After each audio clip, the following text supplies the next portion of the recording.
Hello mga mami, so ang dami nga nagtatanong kung paano ko daw ginawa at kung ano daw yung chocolate na ginagamit ko dito sa ating Magnum Ice Cream Bar. May dalawang video na mga mami ang umabot na ng 1M views and counting dahil dito sa ginawa nating Magnum Ice Cream Bar. Kaya eto, ituturo ko ulit sa inyo kung paano ko ginawa. So nakita nyo naman mga mami kung anong brand ng chocolate bar ang ginamit ko dyan. Sa isang pack pala nito mga mami ay meron siyang 5 slice, tapos dapat 2.5 yung kukunin natin dyan para sa isang Tupperware na Graham bar.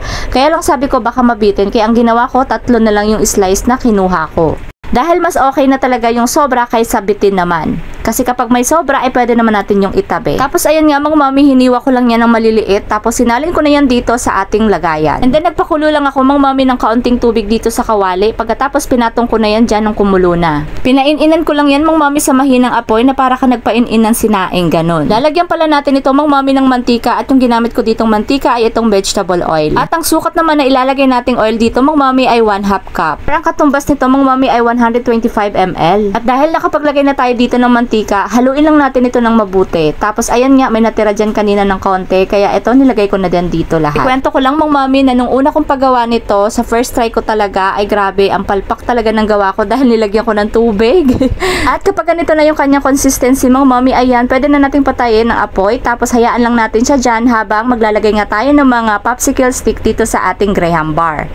So ayun nga mga mami, tuloy ko lang yung kwento ko. Diba nalagyan ko ng tubig yung ginawa kong chocolate bar. So ang ending talaga, hindi siya dumikit or hindi siya nag-coat dun sa ating Graham bar. So ayun nga, sa second try ko naman mga mami, naglagay na ako ng oil. Kaya lang kaunti lang yung nilagay ko. Kaya ang ending, makapal nga yung coating ng chocolate dun sa aking Graham bar. Dahil kaunti lang yung nilagay kong oil. So ayun nga mga mami, after ko nga palang ma-slice ito ng bite size, ay eto, dinip ko na nga pala ito dito sa ginawa nating chocolate mixture. And after nga natin itong madip mga mami, ay magantay lang tayo at least 30 hanggang 40 seconds para patuyuin nga ito bago natin ilagay sa lagayan para hindi magkalat. At kapag maglalagay na kayo nitong popsicle stick, gumamit lang kayo nitong maliit na tong para hawakan yung ating Graham bar para hindi ito masira. Bale, itong kalahati lang muna mga mami ang inuna ko, tapos yung kalahati naman ay ilalagay ko muna sa freezer yan para naman hindi matunaw agad. So dahil natapos ko na yung kalahati mga mami, naglagay naman ako ng isang kutsarang oil dyan dahil sobrang naglapot na yung ating mixture. Pagkatapos nilagay ko na ito dito sa freezer mga mami, tapos yung kalahati naman yung lalagyan ulit natin. So this time dahil medyo malambot-lambot na siya, kaya naman nilagyan ko na muna lahat yan ng mga popsicle stick bago ko yan dinip sa ating chocolate syrup. Tigdalawa na agad mga mami yung nilagyan ko dyan para naman hindi nakakainip magantay. Sayang kasi yung oras. So ayan nga mga mami, natapos na rin natin ito lahat. Pagkatapos ayan nga, ibabalik naman ulit natin ito sa freezer. Tapos yung nauna nating nalagyan, yun naman yung ating babalutin muna. Tapos mayroon din pala ako nabasa mga mami na nahihirapan daw sila ipasok dito sa ating packaging itong ginawa nilang